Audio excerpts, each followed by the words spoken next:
Thank you, Senator Cruz. All right, we're going to move on to national security here, and we are going to I want to read a quote from Secretary Robert Gates, former Defense Secretary Robert Gates, who served for under 8 presidents. And this is what he said about Republican candidates. Quote, "Part of the concern that I have with the campaign is that the solutions being offered are so simplistic and so at odds with the way the world really works." So in that spirit, we're going to work tonight to be more specific. Mr. Trump, I want to start with you. You've said it as president, you'll get up to speed very quickly. You'll know more quickly as president than any of the experts. So you've been elected president. It's your first day in the Situation Room. What 3 questions do you ask your national security experts about the world?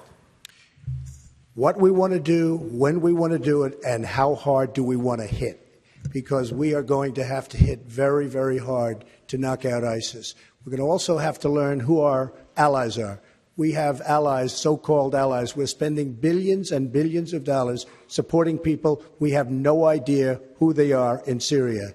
Do we want to stay that route, or do we want to go and make something with Russia? I hate to say Iran, but with Russia, because we made in the Iran deal, it's one of the worst deals I've ever seen negotiated in my entire life. It's a disgrace that this country negotiated that deal. But very important,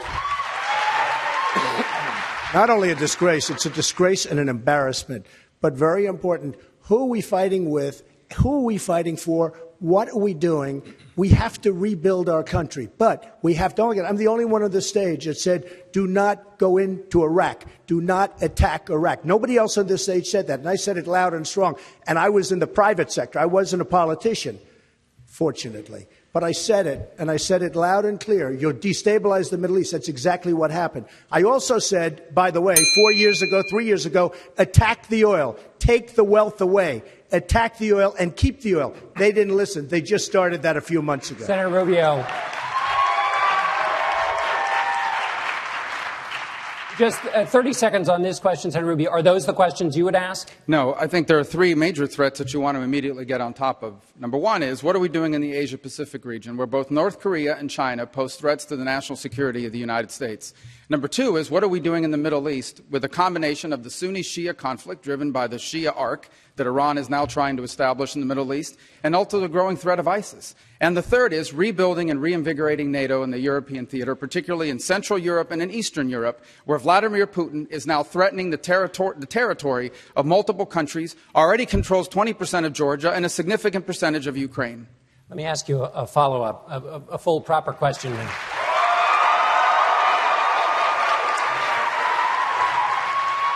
Violent extremists are active in 40 countries. Some 80 countries are in different degrees of instability, and so that's just the crises overseas. Barack Obama walked into an economic collapse when he came into office. We face international health crises from Ebola to Zika. So there's a lot of opportunity for crisis, as you've talked about. What would you point to in your past to show voters that you've been in a crisis and that you've been tested when that inevitable crisis comes when you're president? Let me just tell you what's happened a couple years ago. One of the hardest decisions you'll ever make in Congress is when you are asked by the president to authorize the use of force in a conflict. Because you are now putting your name on behalf of the people of your state behind a military action where Americans in uniform could lose their life. So in 2014, Barack Obama said he would not take military action against Assad unless it was authorized by the Senate, beginning on the Committee of Foreign Relations, where I am one of its members. And it was hard, because you looked at the pictures. I saw the same images people saw. I'm the father of children. I saw the images of these little children been gassed and poisoned by their own leaders. And we were angry. Something had to happen, and there was the sense that we needed to seek retribution. And then I looked at Barack Obama's plan. Barack Obama's plan, which John Kerry later described as unbelievably small, and I concluded that that attack would not only not help the situation, it would make it actually worse. It would allow Assad to stand up to the United States of America, survive a strike, stay in power, and actually strengthen his grip. And so it was a difficult decision to make. And when we only had a few days to look at and make a decision on, and I voted against Barack Obama's plan to use force, and it was the right decision. Dr. Carson, I want to ask you a question.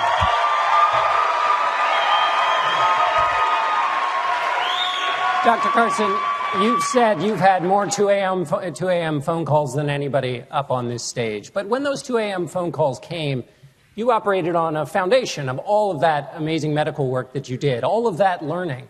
So if you were to be president, though, you wouldn't have the political foundation that hones those instincts when the 2 a.m. phone call comes. So isn't that a liability? No, it isn't. First of all, let me go back to your first question for me. It wasn't phrased as who gets to nominate Supreme Court appointees. Of course, that's the president. So I know that there's some left-wing media who would try to make hay on that. Secondly, thank you for including me in the debate. 2 questions already. This is great. Now, as far as those 2 a.m. phone calls are concerned, judgment is what is required. And the kinds of things that you come up with are sometimes very, very difficult and very unique. One of the things that I was known for is doing things that have not been done before. So no amount of experience really prepares you to do something that has never been done before. That's where judgment comes in. And that, I think, is a situation that we're in right now, a situation that we have never been in before with the kinds of threats that pose real danger to our nation. And it comes in very handy in those situations. Governor Kasich, Russia is being credited with bombing U.S.-backed rebels on behalf of Assad in Aleppo in Syria. They've also moved into the Crimea, eastern Ukraine. You said you want to punch them in the nose. What does that mean? What are you going to do? First of all, look, we have to make it clear to Russia what we expect. We don't have to declare an enemy or rattle a sword or threaten, but we need to make it clear what we expect. Number one is we will arm the folks in Ukraine who are fighting for their freedom. They deserve it. There'll be no ifs, ands, or buts about it. Secondly, an attack on NATO trumped up on any excuse of Russian-speaking people, either in the NATO countries or in Finland or Sweden, is going to be an attack on us. And look, I think we have an opportunity as America to put something really great together again. The Egyptians, the Saudis, the Jordanians, the Gulf states, they all know they're at risk. When we look into Europe, we look at France, we look at Germany and the migrants, we look at Belgium, we look at Britain.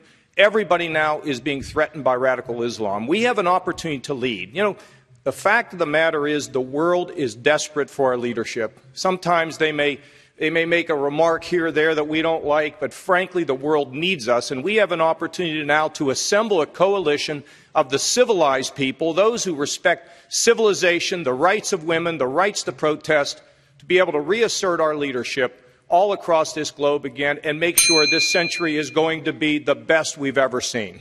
Governor Bush, Yep. You said defeating ISIS requires defeating Assad, but wouldn't that also put us into conflict with Russia, a country that supports Assad? So doesn't that mean effectively Assad's there to stay? No, it doesn't. And that's the problem. The lack of leadership in this country by Barack Obama, John Kerry, Hillary Clinton, thinking that this is a policy that works, this policy of containment with ISIS, it's a complete, unmitigated disaster. And to allow Russia now to have influence in Syria makes it harder. But we need to destroy ISIS and dispose of Assad to create a stable Syria so that the 4 million refugees aren't a breeding ground for Islamic jihadists.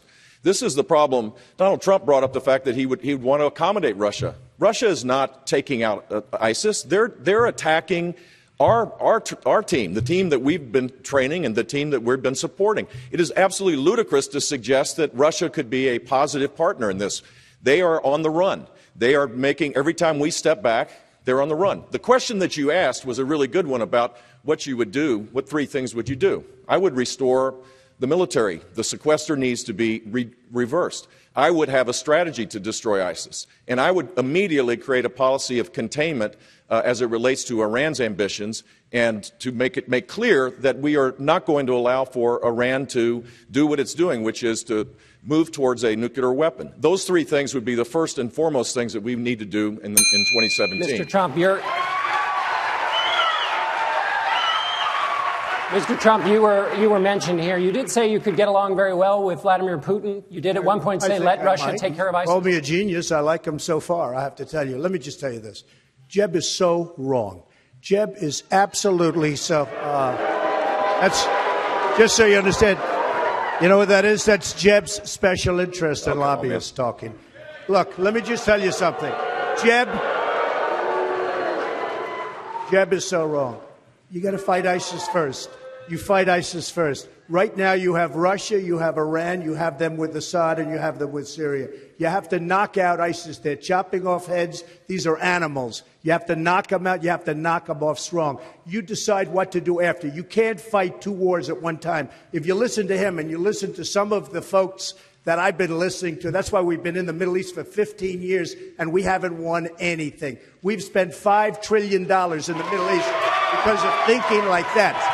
We've spent and Lindsey Graham, who backs him, who had 0 on his polls. Let me just tell you something. We've spent. I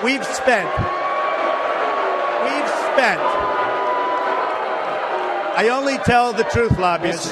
We've spent $5 trillion all over the middle. We have to rebuild our country. We have to rebuild our infrastructure. You listen to that, you're going to be there for another 15 years. All right, Governor Bush, please respond. So the very basic fact is that Vladimir Putin is not going to be an ally of the United States. The whole world knows this. It's a simple, basic fact. They're not taking out. They're not even attempting to take out ISIS. They're attacking the troops that we're supporting.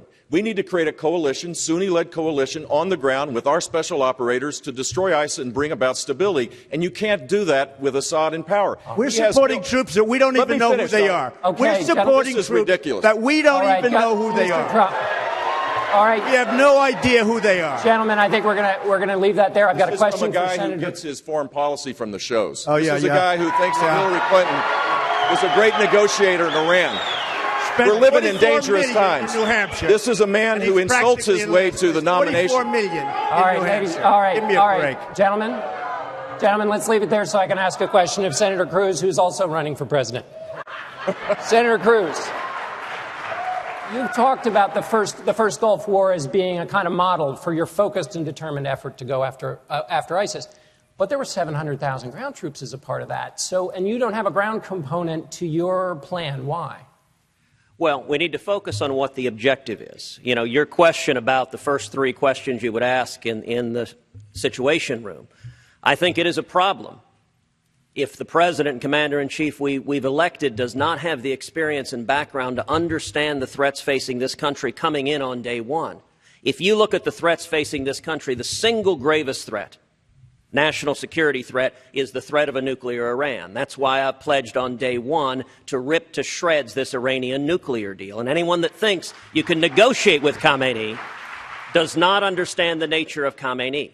When it comes to ISIS, we've got to have a focused objective. One of the problems of Barack Obama and Hillary Clinton's foreign policy, and sadly, too many establishment Republicans in Washington, is they focus on issues unrelated to protecting this country. They focus on nation building. They focus on toppling governments to promote democracy, and it ends up undermining our national security. Now, with regard to ISIS, we need a commander-in-chief that sets the objective. We will utterly defeat them because they have declared war. They've declared jihad on us. Now, what do we need to carry that out?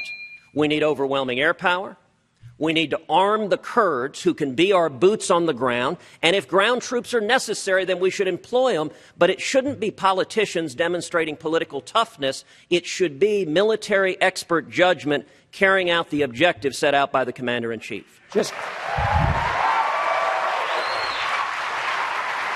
very quickly, 30-second follow-up. You've said that essentially the Kurds would be the American ground forces in there. The criticism that the experts have on that is that the Kurds only can work within their territory. If they take larger amounts of territory, you have an ethnic war with the Arabs. So the Kurds can't really do as much as you seem to be putting on their backs. We have Kurds in both Iraq and Syria. They are fighting ISIS right now. They are winning victories right now. ISIS is using American military equipment they've seized in Iraq.